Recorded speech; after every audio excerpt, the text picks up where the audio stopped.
तो आज बना रहे हैं साबूदाने की खिचड़ी।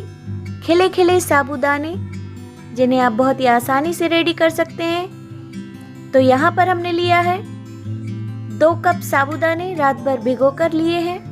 3 आलू लिए हैं जिन्हें हमने छोटा छोटा कट कर लिया है। और यहाँ पर हमने 2 टमाटर लिए हैं।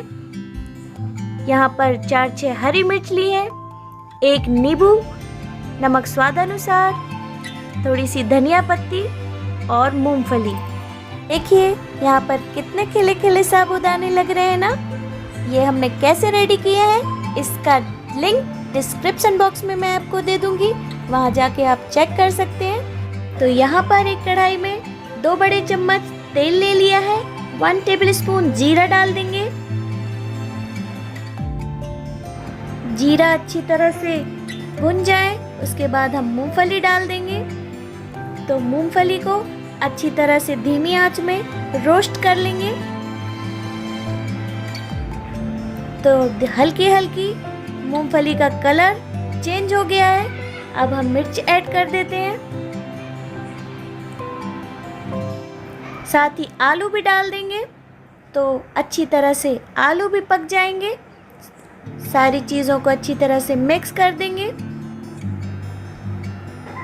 अब टाइम है आलू में थोड़ा सा नमक मिला देने का। तो थोड़ा सा नमक मिला देंगे जिससे कि आलू में नमक अच्छी तरह से मिक्स हो जाए। तो इन्हें मिक्स करने के बाद हम ढक देंगे और 2 मिनट बाद इसे चेक करेंगे। 2 मिनट हो चुके हैं, चेक कर लेते हैं। आलू को अच्छी तरह से मिक्स कर देंगे।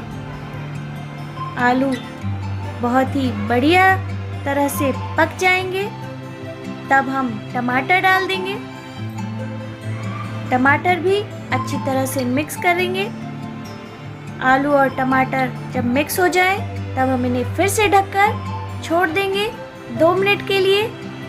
2 मिनट हो चुके हैं, चेक कर लेते हैं। चेक कर लेंगे। अच्छी तरह से इन्हें मिक्स करके मिला देंगे।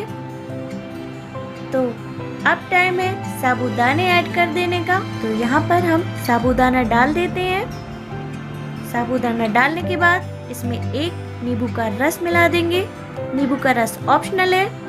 यहाँ पर धनिया पत्ती धोकर ले ली है जिसे बारीक बारीक कट करके डाल देंगे।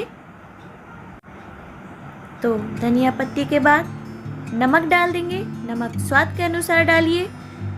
अब हम सारी चीज़ों को अच्छी तरह से मिक्स कर देते हैं। तो सारी चीज़ें जब अच्छी तरह से मिल जाएंगी तब आप देखेंगे कि साबूदाने बिल्कुल आपस में मिक्स नहीं हो रहे हैं, आपस में जुड़ नहीं रहे। तो साबूदाने की खिचड़ी को धीमी आंच में 2 मिनट तक अच्छी तरह से मिला देंगे। तो मिलाने के बाद बिल्कुल तैयार है खिचड़ी। कि रहे हैं कि दाना दाना अलग हो रहा है। तो मेरी रेसिपी ट्राई कीजिए, लाइक कीजिए, शेयर कीजिए और मेरे चैनल को सब्सक्राइब करना मत भूलिए।